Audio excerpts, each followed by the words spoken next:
Похваленный Иисус Христос, помолимся перед нашими занятками во имя Отца и Сына и Духа Святого. Отче наш, который есть в небе, святися имя Твое, приди владарство Твое, будь воля Твоя, як в небе, так и на земле.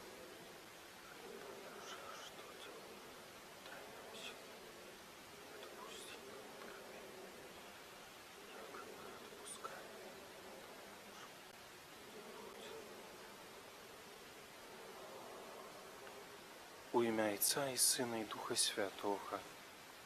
Сідайте, калі ласка. У той раз размова была про молитву. Сёння поговорим, такі новый блок пачнём. Колькі паспеем, столькі узгадаем про сакраменты. Сакраментаў ёсць колькі? 7. Цудоўна. Сакраментаў ёсць 7. Мы их делим на 3 группы. Первая группа – это сакрамент христианского утаямнічання, инициации. Это сакрамент то, что робить нас христианами. Хрост, конфирмация, біжмаванне, до чего мы рыхтуемся, Евхаристия. Другая группа – это сакраменты аздараўлення, это споведь и намашчэнне хворых. І третья группа – это сакраменты служэння супольнасці. У нас, зразумела, засталося 2, 5 уже я назвал. Это сужанство и посвячэнні. Некоторые кажуць сакрамент святарства. Лепшее слово посвячэнні, потым скажу чаму. Что такое сакрамент? Трыдэнскі сабор, які адбываўся ў 16 стагоддзі, кажа, запісаў такую дэфініцыю, азначэнне, чым з'яўляецца сакрамент. І гэта акрэсленне гучыць так. Сакрамент – гэта бачны знак нябачнай Божай ласкі. Все понятно? Не зусім. Глядзіце, калі хрысціцца дзіця, ці дарослы чалавек, бывае, што і дарослага хрысціць, то момант палівання вадой бачны, а небачны момант – гэта ласка, якую атрымлівае чалавек, тое, што змываецца першародны грэх. І так можна з усімі сакраментамі. Про все сакраменты так можно сказать.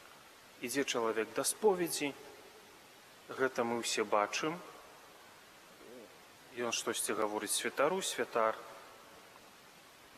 Што мы бачым? Што ён штосьці гаворыць святару, святар ему штосьці адказвае, адпускае яму грахі.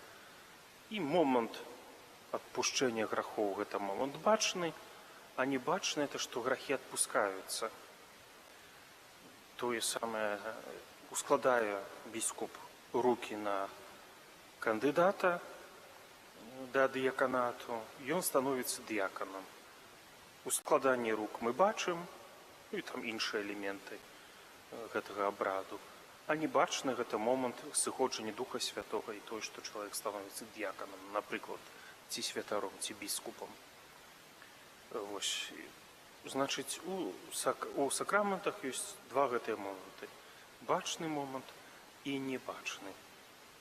Ёсць яшчэ сакраменталіі. Гэта тое, што рыхтуе да прыняцця сакраментаў і тое, што асвячае розныя сферы жыцця чалавека, розныя падзеі ў жыцці чалавека. Яны падобныя да сакраментаў, але сакраментамі не з'яўляюцца. Напрыклад, благословление оплаток, благословление машины. Что еще можно, якую сакраменталю вспомним? Окропление верников на пачатку імшы. Можно тут узгадать хлеб святой Агаты. Гэта сакраменталии. Яны нас рыхтуюць да прыняцця, плённага прыняцця сакраментаў і асвячаюць розныя сферы нашага жыцця. Святар ходзіць цяпер па калядзе, значыць, у доме мы просім благаслаўлення. Вось гэта сфера жыцця асвячаецца. Благаслаўленне транспартнага сродка мы просім, каб бяспечна праводзілі мы свае падарожжы. Розныя сферы жыцця ахоплены рознымі гэтымі сакраменталіямі, у якіх таксама ёсць элемент бачны і небачны, але яны не настолькі істотныя, наколькі істотнымі з'яўляюцца сакраменту. Некаторыя сакраменталіі касцёл можа давяраць удзяляць свецкім людзям, некаторыя зарэзерваваныя толькі для святароў, для д'яканаў, для біскупаў. Але мы цяпер вяртаемся да сакраментаў. Можна прыняць усе сакрамент не раней, чым мы прымем сакрамент хросту. Сакрамент хросту ён прымаецца першым, таму яго называюць брамай сакраменту. Як праз браму мы ўваходзім, ось тут уваходзілі праз браму на тэрыторыю касцёла, і далей, каб увайсці ў касцёл, неабходна, не можам абмінуць гэтую браму. Можа з таго боку зайсці, але вы разумееце маё параўнанне. Хрост – гэта тое, што робіць нас хрысціянамі, змывае першародны грэх і дапускае таксама да ўсіх іншых сакраментаў.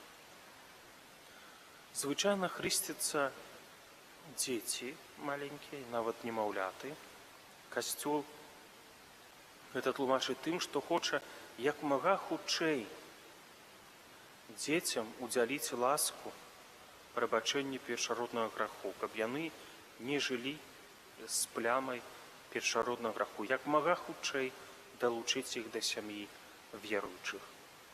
І ў пісанні звычайна мы сустракаем у Новым Запавеце апісанне таго, як хрысцяцца дарослыя.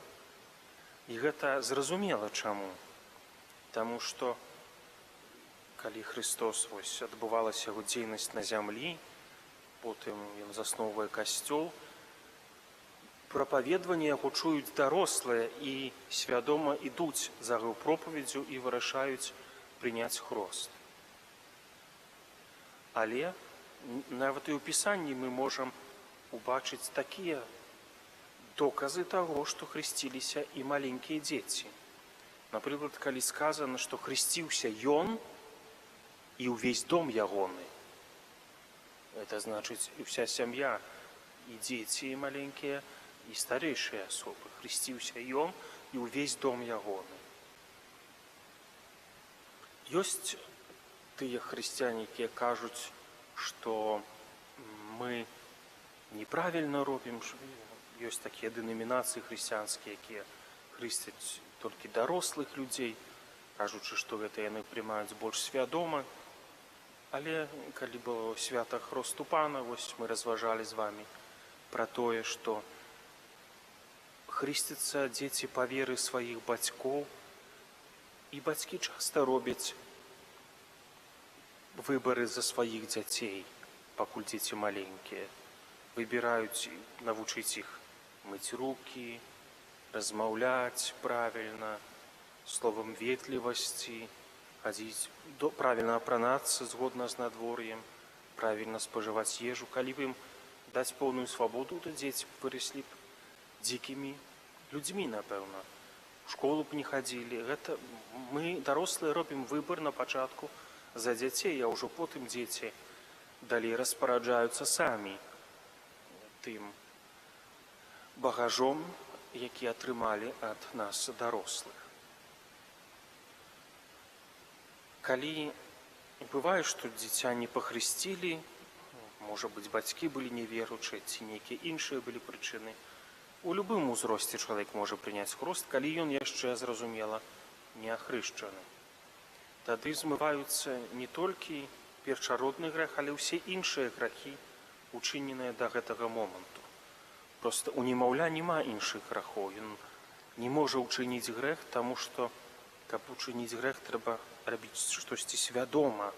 У дзіцяці маленькага яшчэ няма такой свядомасці. Але дарослы, калі падрастае, то чыніць грахі, у яго з'яўляецца свядомасць, і з хростам усе грахі змываюцца. Нават былі такія людзі, якія адкладвалі хрост на ўзрост, калі на пазнейшы час, думаючы, што вот я тут зараз там перад смерцю пахрышчуся, напрыклад, все грахі будуць адпушчаны. Толькі што мы не ведаем, калі мы памром, а можа это здарыцца знянацку. І жыць з грахом – это як жыць з хваробай. Лепш жыць, каб наш арганізм быў здаровы, а полюбіўшы жыццё ў граху, можа наш сумленне ўвогуле перастане дакараць, і мы, такі б чалавек, які адкладваў свой хрост, ён бы увогуле не захацеў бы хрысціцца, палічыў бы гэта непатрэбным. Напрыклад. Таму хрост мы не адкладваем. Але ёсць розніца паміж заходнімі хрысціянамі, а мы з вамі заходнія хрысціяне, рыма-католікі, мы кажам, католікі лацінскага абраду яшчэ па-іншаму. Ёсць розніца паміж заходнімі хрысціянамі і ўсходнімі, католікамі ўсходніх абрадаў, такіх як грэка-католікі, напрыклад, і праваслаўнымі. Яны, калі хрысцяць маленькае дзіця, адразу яму ўдзяляюць 3 сакраменты: хрост, канфірмацыю, біжмаванне, як мы гаворым, і эўхарыстыю ўдзяляюць. Той, хто быў хрышчаны ў царкве, ён, нават калі быў зусім маленькім дзіцём, немаўлём быў, яго пахрысцілі, яму ўдзялілі сакрамент. Яны кажуць, мірапамазанне – это тое, што мы называем біжмаваннем, канфірмацыі. Мірапамазанне ўдзялілі і адразу камунію пад відам крыві панскай. 3 сакраменты ён прыняў адразу. У нас, у заходніх хрысціянаў, у лацінскай традыцыі прынята гэтыя 3 сакраменты разносіць у часе. Каб ужо сакрамент хросту у любым узросце чалавек прымае, нават немаўля, але біжмаванне, канфірмацыю і камунію як падрасце. Ну, звычайна камунію там 7 гадоў ужо пачынаюць дзеці рыхтавацца і рыхтуюцца цяпер 2 гады. Мінімальнае патрабаванне, каб прыняць камунію, што дзіця павінна дасягнуць такога ўзросту і такога ўзроўню развіцця, што будзе магчы адрозніць звычайны хлеб ад хлеба эўхарыстычнага. Не ў такім сэнсе, што я ўзяў адзін аплатак, дай імшы, а другі пасля імшы, там, давай адрознівай. Не, ў такім сэнсе, што я магу растлумачыць дзіцяці. Імша, падчас імшы гэты хлеб стане целам Хрыста, цела будзе пад відам хлеба, а віно кроўю Хрыста. І калі дзіця ўжо здольнае гэта зразумець, то яно ўжо можа прымаць камунію. І звычайна гэта ў 7 гадоў адбываецца. Але дзеці па-рознаму растуць, могуць быць выключэнні. Звычайна ад 7 гадоў пачынаюць вучыць да першай камуніі. Каб ужо дзіця ішло да камуніі з усведамленнем, што яно прымае не звычайны хлеб, а цела Хрыста пад відам хлеба. Вакол гэтага і засяроджваецца гэтая навука падчас, зноў жа кажу, 2 гады, у выпадку дзяцей, якім 7-8 гадоў, 2 гады яны рыхтуюцца. Вось. І біжмаванне наша канферэнцыя біскупаў прыняла, што ад 14 гадоў можна прыняць. Тут могуць быць выключэнні, але зноў жа чалавек павінен быць здольны прыняць гэты сакрамент, зразумеўшы, што ён прымае. І таксама мы тут і збіраемся, каб ваш узровень веды быў такі, што вы разумееце, што вы прымаеце. Вось. Значыць, калі хрысціцца ж дарослы, то ён адразу прымае 3 сакраменты. І хрост, і канфірмацыю, і камунію першыню. Бо ўжо не трэба разносіць у часе, не трэба ўжо чакаць, што ён дасягне якога-небудзь старэйшага ўзросту і будзе штосьці лепш разумець. Яму ўжо можна растлумачыць, і што такое хрост, і што такое канфірмацыя, і што такое эўхарыстыя, камунія. І ён, калі рыхтуецца да хросту, ён рыхтуецца да прыняцця гэтых 3 сакраментаў адразу. Таму, калі хрысціцца дарослы, ён 3 сакраменты прымае разам. Нема ўжо гэтага разбежкі ў гэтым у часе. І таму, калі хрысціць святар, то ён мае права і пабіжмаваць такога чалавека. Хоць звычайна біжмуе біскуп. Але мы пытаемся ў біскупа, ці вы не хочаце самі хрысціць дарослага. І бывае, што біскуп там не хоча не таму, што яму там лянота, а таму, што можа быць столькі іншых нейкіх абавязкаў, што ён даручае святару. Ты сам хрысці, і тады удзяляеш. І я там ці хтосьці іншы удзяляем і біжмаванне, канфірмацыю, і святую камунію. На імшы ён першы раз прымае таксама і святую камунію. Яго падрыхтоўка да хросту была падрыхтоўкай да 3 сакраментаў адразу. Такога чалавека, які рыхтуецца да гэтых 3 сакраментаў, мы называем катэхуменам. Гэта дарослы, які рыхтуецца да прыняцця сакраменту хросту, канфірмацыі і эўхарыстыі. Вось. Мы не разносім у часе у выпадку дарослага. У выпадку дзіцяці сапраўды ёсць разбежка ў часе. Спачатку хрост, эўхарыстыя, як падрасце, і потым ужо канфірмацыя. І хто з вас быў хрышчаны ў царкве, ужо прыняў сакрамент канфірмацыі. Але вы можаце хадзіць на гэтыя заняткі, так як мы з вами гаварылі. І калі будзе дзень біжмавання, то біскуп усіх пабіжмуе, а гэтым асобам, які ўжо біжмаваныя, бо сакрамент гэта не паўтараецца, і хрост не паўтараецца, ён удзеліць спецыяльнае ўрачыстае благаслаўленне. Вось, каб вы разумелі, чаму гэта як. Не таму, што вы там нейкія горшыя, там крывыя, ці штосьці яшчэ з вамі не так. Вось. Значыць, сакрамент утаямнічання мы сказалі, што хрысцім дзяцей, старая касцёл раіць хрысціць дзяцей як мага хутчэй пасля нараджэння, але так, каб дзіця магло это перанесці нармальна, і каб маці, стан здароўя маці быў такі, што яна магла б прысутнічаць на хросце. Далей, што трэба сказаць? Мы кажам пра звычайныя сітуацыі. Вось, нарадзіўся чалавек, там прайшоў нейкі час невялікі, там некалькі тыдняў, там ці некалькі месяцаў. Бацькі прыйшлі да святара, там, дзе яны жывуць, у той касцёл, і просяць аб хросце. Што святар скажа ў такой звычайнай сітуацыі? Ён, па-першае, хрысціцца толькі на просьбу бацькоў, там не можа на просьбу бабулі, напрыклад, яна можа даведацца якія-небудзь нюансы ў святара, але на просьбу бацькоў ці апекуноў, калі бацькі пазбаўлены бацькоўскіх правоў, альбо невядома, дзіця-сірата, то на просьбу апекуноў тады хрысціцца тых, хто замяняе бацькоў, хрысціцца дзіця. У святара павінна, каб хрысціць у звычайнай сітуацыі, павінна быць перакананне, што дзіця будзе выхавана ў каталіцкай веры. Што бацькі яго будуць выхоўваць у каталіцкай веры. Калі няма такой упэўненасці, святар можа сказаць, што я не буду хрысціць гэтае дзіця, пакуль не з'явіцца гэта упэўненасць. Можа быць, вы самі там упершыню з'явіліся ў касцёле.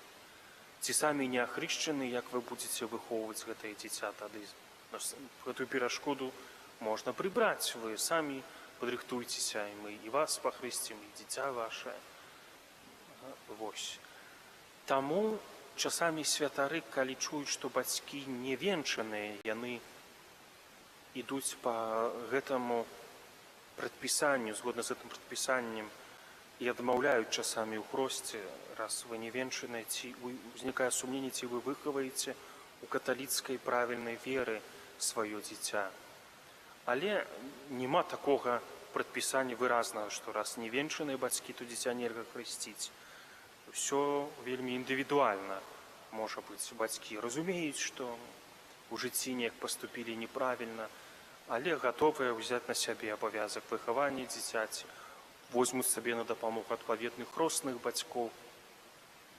І тады свята разводзіцца на такі хрост, тым больш, што дзіця гэта не вінавата у розных перыпетыях жыцця бацькоў у дзіцяці. Вось, таму тут ўсё вельмі індывідуальна.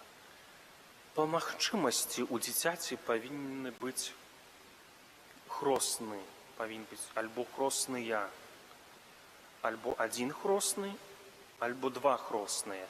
Але калі два, то заўсёды мужчына з жанчына. Не могуць быць два хросныя, два мужчыны ці дзве жанчыны. Альбо адзін хросны, альбо два хросныя. Па магчымасці сказана. У нормах касцёльных мы звычайна не сутыкаемся з выпадкамі, калі хросных няма. Толькі што ўзнікае пытанне, якія патрабаванні да хросных. Можна хрысціць, калі хросныя два католікі, альбо адзін католік, а адзін праваслаўны хросны. З двума праваслаўнымі святар не можа хрысціць. Яны не будуць лічыцца хроснымі, лепш так сказаць. Яны не будуць лічыцца, яны будуць лічыцца сведкамі, якія прысутнічалі пры абрадзе хросту. Ён не адмовіць у хросце, але дзіця не будзе фактычна мець хросных. Бо, зноў жа, у каталіцкай веры абавязак і родных бацькоў хросных выхоўваць, і, прынамсі, каб адзін быў католік з гэтых хросных. Вось. Таму альбо два католікі, альбо адзін католік і адзін праваслаўны.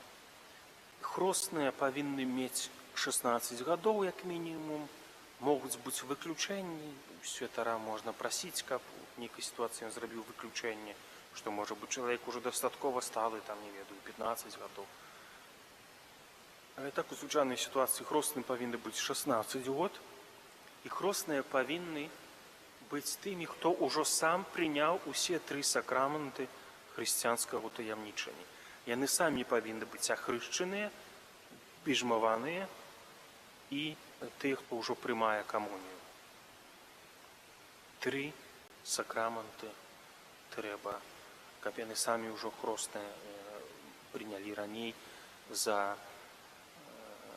перад тым, як выконваць эту функцыю хросных бацькоў. Самі іх павінны гэта хацець быць хроснымі бацькамі, выбіраюць хроснага бацькі дзіцяці, могуць даручыць это святару, памагчы ім выбраць хросных. Вось. І павінны весці жыццё таксама згоднае з гэтым сваім абавязкам.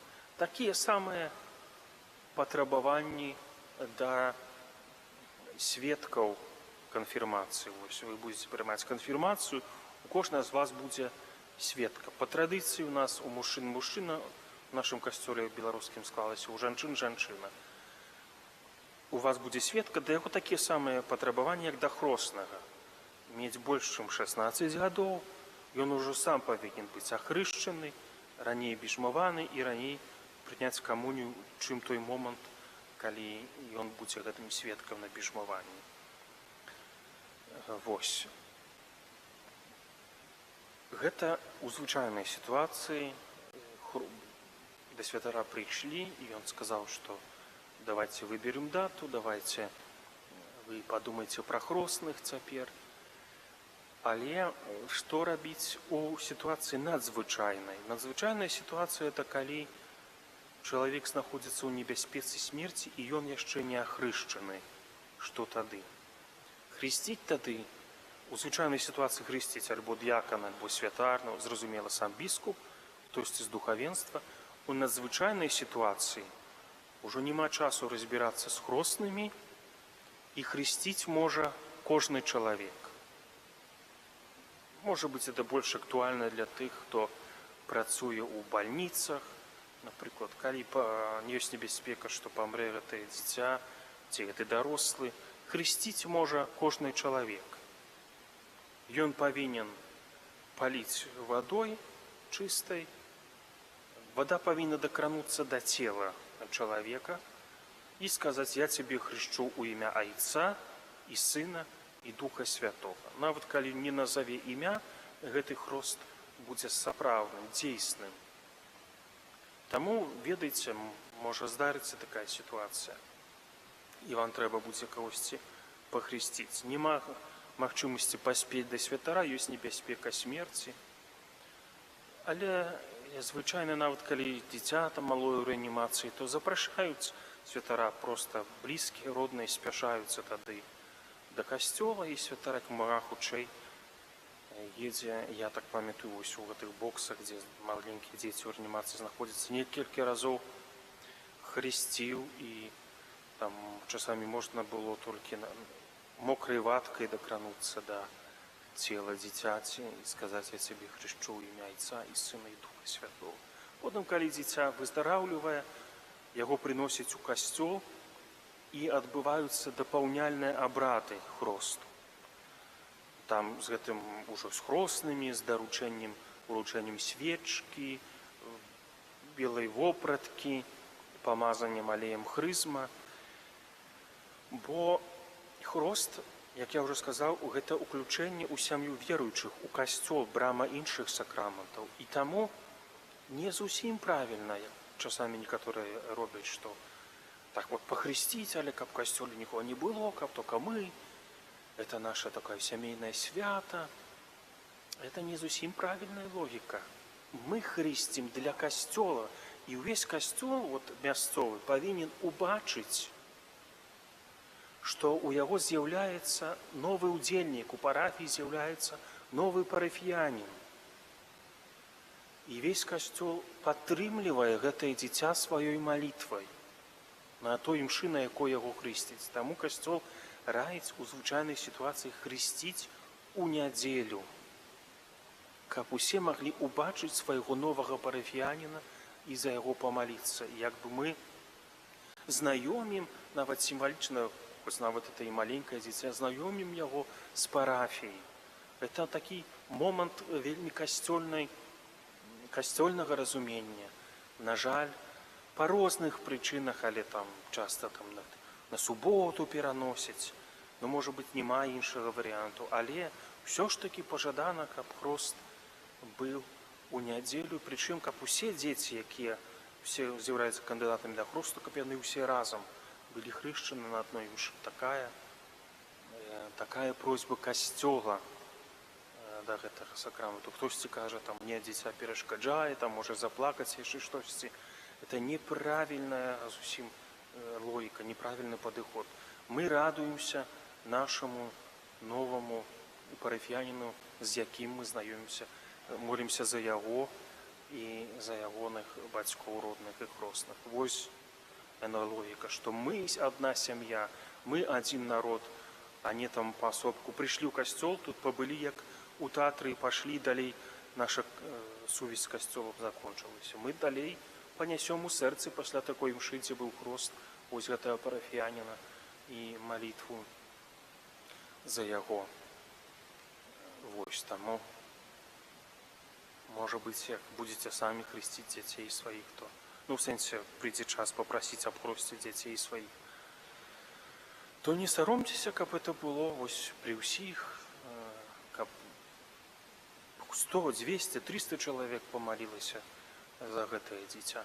Ну, зразумела, розныя бываюць выпадкі і розныя бываюць сітуацыі.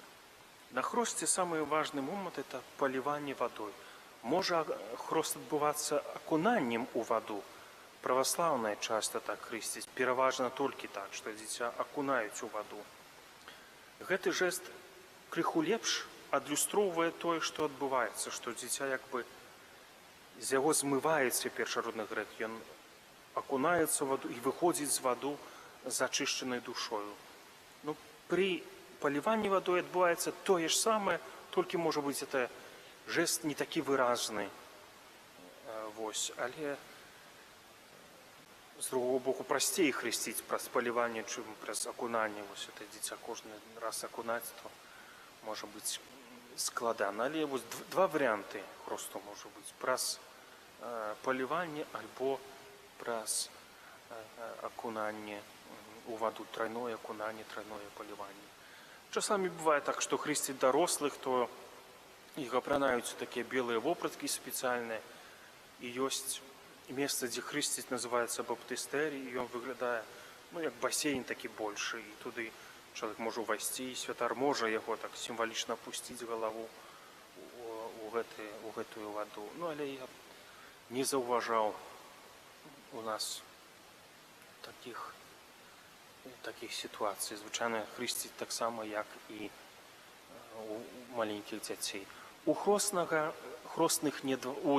хросных не два, а адзін хросны. У адрозненне дзіцяці, дзе дазваляецца, каб хросных было два. Мужчына і жанчына альбо адзін па магчымасці. Хросны ад імя касцёла прадстаўляе гэта кандыдата да хросту, катэхумена, таго, хто рыхтаваўся да хросту, прадстаўляе і сведчыць, што ён здольны, ўжо ён гатовы стаць хросным, гатовы ахрысціцца. І часамі это хрост адбываецца нават так, што святар пры дзвярах касцёла сустракае этого дарослага, і яго адбываецца дыялог: назаві сваё імя, чаго ты просіш, ці хросны ты сцвярджаеш, што это годны чалавек прыняць хросны, і увайдзі ў касцёл. Ён сімвалічна уваходзіць у касцёл, дзе адбываецца гэты хрост. Усё іншае, апрача палівання вадой, это дапаўняльныя абрады.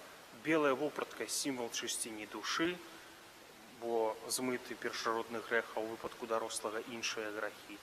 Свечка запаленая ад пасхала ўручаецца даросламу, калі ён прымае хрост, ці хросным, ці бацькам, калі это дзіця хрысціцца.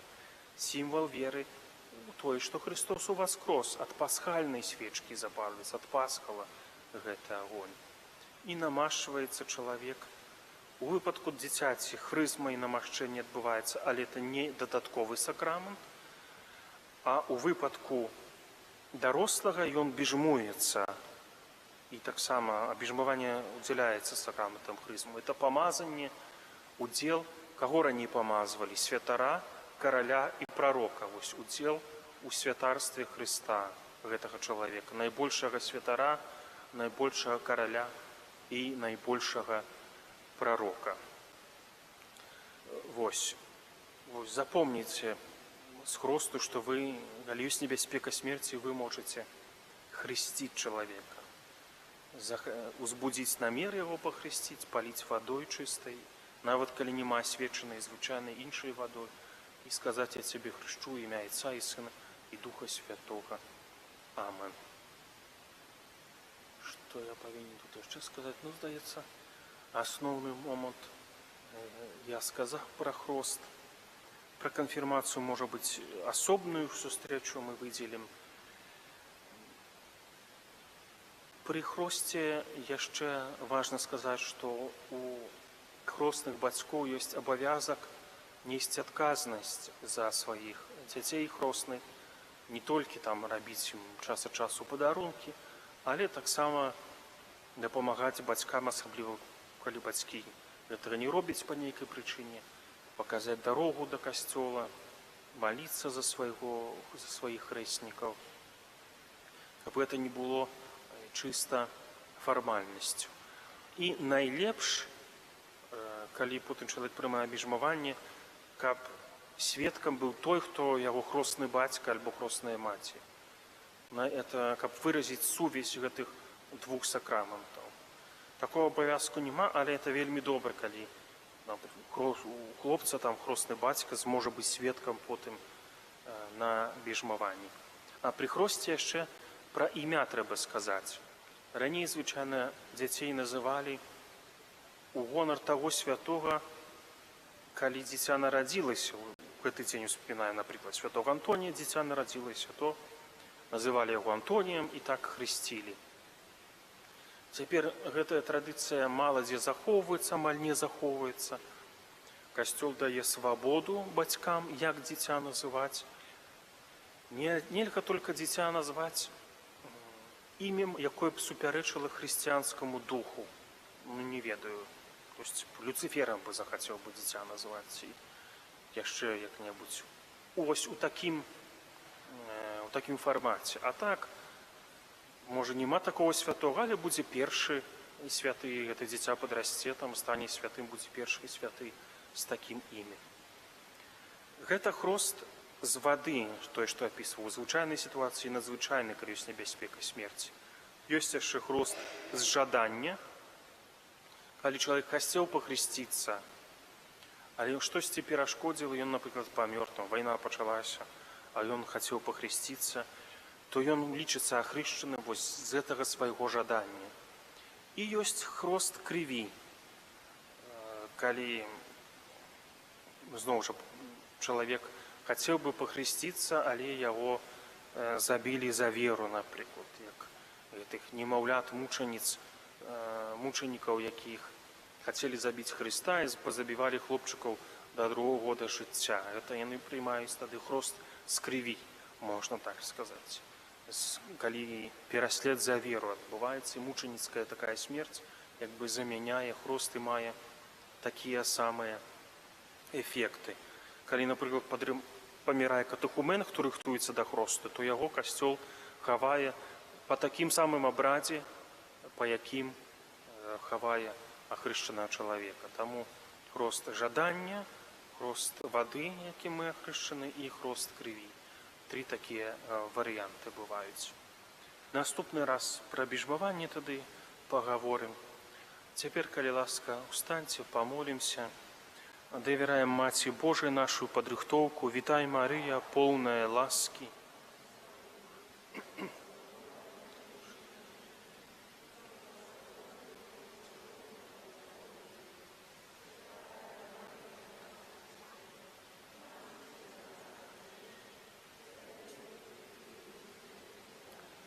У імя Отца і Сына і Духа Святого.